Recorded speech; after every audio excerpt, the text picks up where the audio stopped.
Hello friends, I am विवेक। इस lecture में हम लोग डिस्कस करेंगे कुछ ब्लड के बारे में। तो और ऐसे ये क्वेश्चन जो होते हैं एग्जाम में काफ़ी ज़्यादा पूछे भी जाते हैं, तो हम लोग यहाँ पर ब्लड के बारे में कुछ जान लेते हैं। तो जो ब्लड होता है यह एक फ्लूइड कनेक्टिव टिश्यू होता है। पहली चीज़ फ्लूइड कनेक्टिव टिश्यू होता है। उसके बाद सेकंड स्टेप में ब्लड में दो कंपोनेंट आ जाएगा, प्लाज्मा आएगा और ब्लड सेल आएंगी।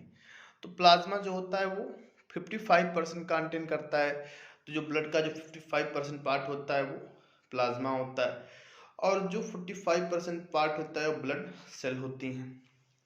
तो आज हम लोग बात करेंगे ब्लड सेल के बारे में। तो ब्लड सेल क्या होती हैं? ब्लड सेल होता है आरबीसी, डब्ल्यूबीसी, प्लेटलेट। तो अब हम लोग कुछ इसी टर्मिनोलॉजी पे बात करेंगे। कुछ जैसे आरबीसी होता है, तो जो आरबीसी का नॉर्मल रेंज होता है 4 से 6 मिलियन होता है नॉर्मली।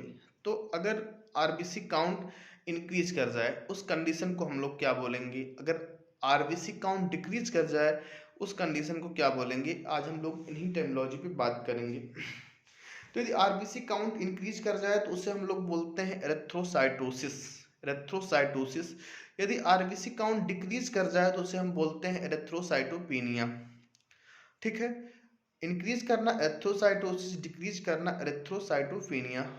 यदि डब्ल्यूबीसी काउंट जो होता है नॉर्मल 4000 से लेकर 11000 होता है पर एम एम क्यूबिक, तो यदि इनका नंबर इंक्रीज कर जाए तो उसे हम लोग बोलते हैं ल्यूकोसाइटोसिस, और यदि इनका नंबर डिक्रीज कर जाए तो उसे हम लोग बोलते हैं ल्यूकोसाइटोपिनिया। डब्ल्यूबीसी काउंट का बढ़ना ल्यूकोसाइटोसिस और उसके घटने को हम लोग बोलते हैं ल्यूकोसाइटोपिनिया।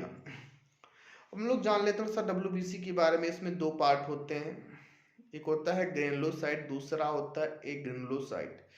ग्रेनुलोसाइट का मतलब होता है ऐसे सेल जिसमें ग्रेनुल प्रेजेंट हो, उससे हम लोग बोलते हैं ग्रेनुलोसाइट। जिसमें ग्रेनुल प्रेजेंट ना हो उससे हम बोलेंगे एग्रेनुलोसाइट। ग्रेनुलोसाइट में स्नोफिल, बेसोफिल, न्यूट्रोफिल आएगा, और एक ग्रेनुलोसाइट में मोनोसाइट और लिम्फोसाइट आ जाएगा। लिम्फोसाइट में और जो मोनोसाइट होता है वो किडनी शेप्ड सेल होती है। मोनोसाइट जो होती है किडनी शेप्ड सेल होती हैं। और लिम्फोसाइट में टू पार्ट होता है, एक होता है बी सेल, एक होता है टी सेल। बी लिम्फोसाइट और टी लिम्फोसाइट। फिर होता है स्नो, बेसो, न्यूट्रो। जो स्नो होती है वो फाइट इन्फेक्शंस होती है। बेसोफिल क्या करती है? हिस्टामिन का सेक्रीशन करती है। हिस्टामिन का सेक्रीशन जो होता है बेसोफिल के द्वारा होता है। ठीक है, तो जो क्वेश्चन पूछे जाते हैं यही सब कि स्नो, बेसो, न्यूट्रो। किडनी शेप सेल कौन सी होती है? मोनोसाइट होती है। और फाइट इन्फेक्शन, इन्फेक्शन में फाइट कौन करती है? स्नोफिल इन्फेक्शन में फाइट करती है। और बेसोफिल क्या करती है? हिस्टामिन का सेक्रीशन करती है। हिस्टामिन का सेक्रीशन करती है। उसके बाद हम लोग बात कर लेते हैं प्लेटलेट काउंट पे। यदि प्लेटलेट काउंट इंक्रीज कर जाए उस कंडीशन को हम बोलेंगे थ्राम्बोसाइटोसिस, और यदि प्लेटलेट काउंट डिक्रीज कर जाए उस कंडीशन को हम लोग बोलते हैं थ्राम्बोसाइटोपेनिया। इंक्रीज करना थ्राम्बोसाइटोसिस, डिक्रीज करना थ्राम्बोसाइटोपेनिया। अब नॉर्मल रेंज जो इसकी होती है वो होती है 1.5 लाख से लेकर के 4.5 लाख पर एम एम क्यूबिक।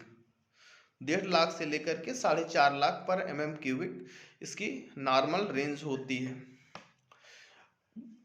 और नॉर्मली क्या होता है जब प्लेटलेट काउंट बहुत ज़्यादा डिक्रीज कर जाता है तो नॉर्मली जो कंडीशन होती है उससे हम लोग बोलेंगे थ्राम्बोसाइटोपिनिया। और उसमें जो बीमारी होती है वो होती है नॉर्मली कम होने पे डेंगू। ठीक है, डेंगू जो फीवर होता है एक वायरल फीवर होता है, वायरल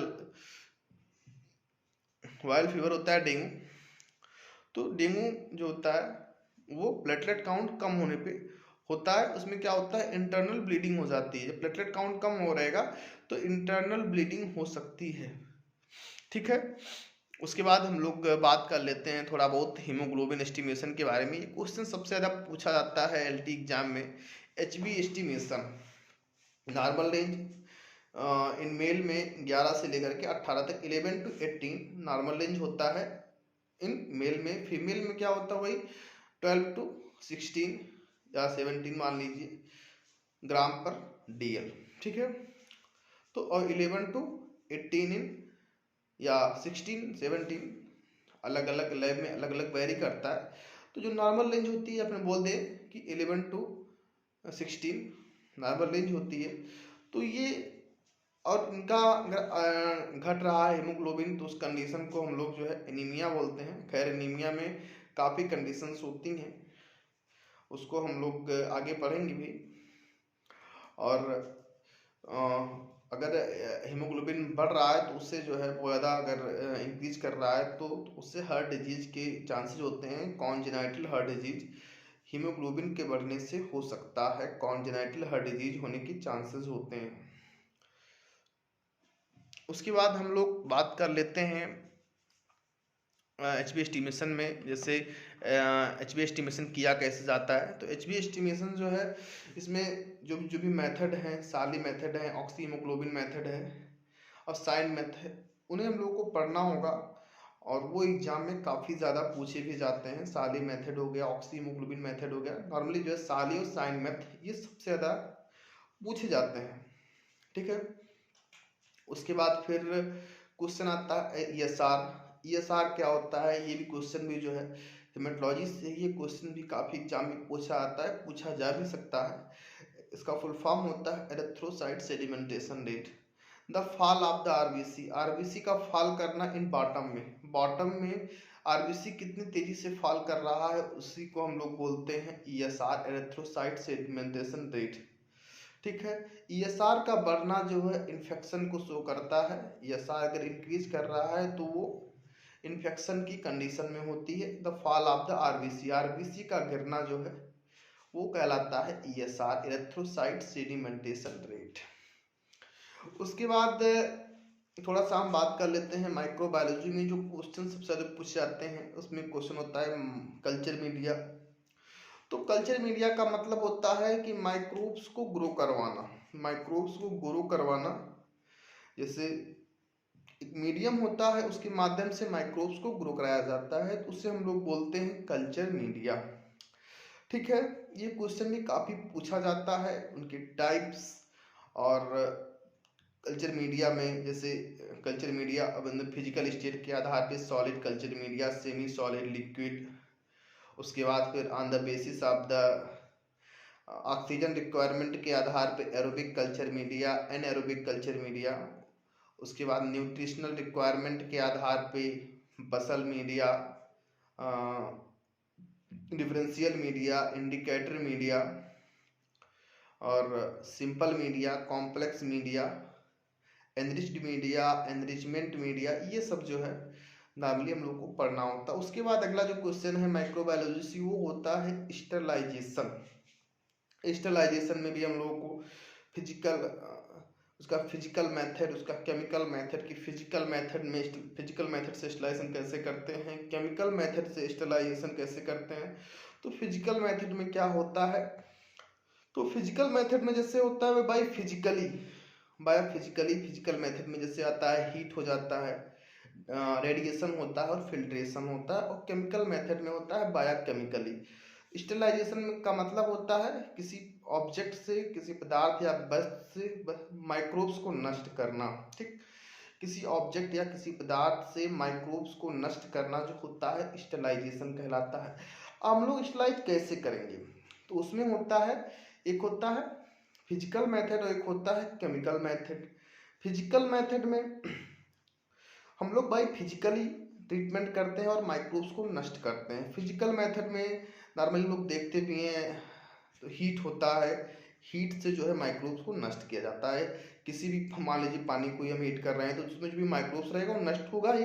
तो हीट हो गया, फिल्ट्रेशन हो गया और रेडिएशन हो गया। हीट में क्या होता है, एक होता है ड्राई हीट, एक होता है मॉइस्ट हीट। ड्राई हीट में आपका आ जाएगा जैसे फ्लेमिंग हो गया, रेड हीट हो गया, और जो नॉर्मली यूज होता है हॉट एयर ओवन हो गया। और एक होता है इंसिनरेशन, जो भट्टी होती है उसका भी टेम्परेचर जो होता है 800 डिग्री सेंटीग्रेड से लेकर 1000 डिग्री सेंटीग्रेड होता है। तो incineration, red heat, flaming, Bunsen burner, ये सब होते हैं ड्राई हीट। और मॉइस्ट हीट मतलब जिसमें वाटर की फाउंडिंग हो, वाटर जिसमें फाउंड हो उसे हम लोग बोलते हैं मॉइस्ट हीट। तो मॉइस्ट हीट में क्या होता है कि जिसमें वाटर हो तो मॉइस्ट हीट में टेम्परेचर रेंज में इसको हम थ्री पार्ट में डिवाइड कर सकते हैं। जैसे कि होता है बिलो 60 डिग्री सेंटीग्रेड, तो बिलो 60 डिग्री सेंटीग्रेड में हम लोग जैसे क्या करते हैं, पास्चुराइजेशन करते हैं, स्टरलाइजेशन, पास्चुराइजेशन।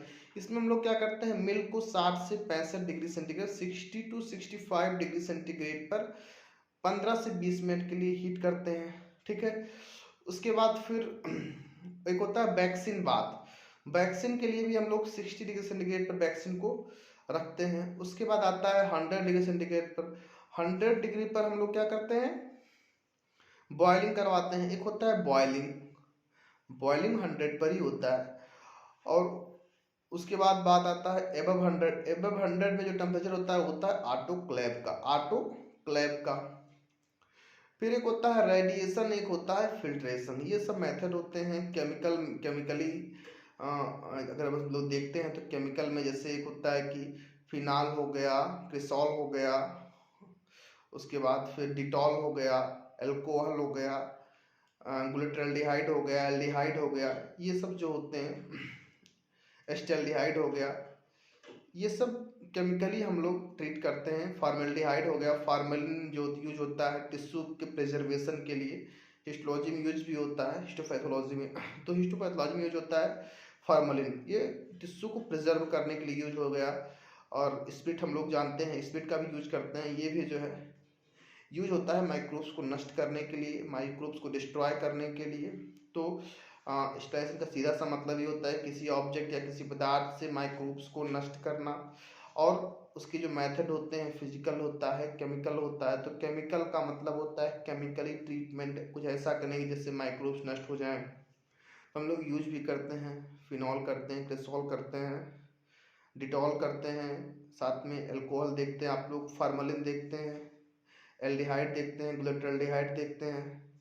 तो ये सब जो है ट्रीटमेंट के तरीके होते हैं। ठीक है, उसके बाद क्वेश्चन जो पूछा जाता है नॉर्मली वो होता है इन माइक्रोबायोलॉजी में इम्पोर्टेंट, वो है ग्राम स्टेनिंग। तो ग्राम स्टेनिंग में का मेथड पूछा जाता है कि ग्राम स्टेनिंग किया कैसे जाता है। ये मेथड हमको पढ़ना होता है। ग्राम स्टेनिंग कैसे किया जाता है, डिफ्रेंशिएट करने क्यों किया जाता है, पहले बात ये आती है। तो डिफ्रेंशिएट करने के लिए ग्राम पॉजिटिव और ग्राम नेगेटिव बैक्टीरिया को, तो जो ग्राम पॉजिटिव बैक्टीरिया होती है उसकी सेल वॉल थिक होती है, सबसे इम्पोर्टेंट ये पर्पल कलर के होते हैं। ये क्वेश्चन पूछे जाते हैं, इंपॉर्टेंट है कि जो जो जो इनकी ग्राम पॉजिटिव जो सेल वॉल होती है थिक होती है, और नेगेटिव की सेल वॉल थिन होती है। और उसके बाद फिर एक पर्पल कलर होता है और वो कोई कलर ऑब्टेन नहीं करते हैं, उनके पास कोई कलर नहीं होता है ग्राम नेगेटिव के पास। तो डू नॉट कंटेन कलर या फिर पिंक कलर। तो और इसमें क्या होता है, पर्पल कलर को वो शो करते हैं। उसके बाद फिर हम लोग बात कर उसके मेथड को, सबसे पहले सबसे पहले ड्राई स्लाइड लेंगे, उसके बाद उस पर हम लोग क्रिस्टल वायलेट पुर करते हैं, वाश करते हैं, then iodine 1 to 2 minute, then wash, then फिर एसीटोन या डिकलराइज अल्कोहल यूज करेंगे, देन वाश करेंगे, और लास्ट में काउंटर स्टेन सफ्रेन का यूज करेंगे। तो ये हो गया ग्राम स्टेन। डिफ्रेंशिएट करने के लिए gram positive gram negative bacteria को हम लोग यूज करते हैं ग्राम स्टेनिंग टेक्निक को। ठीक है।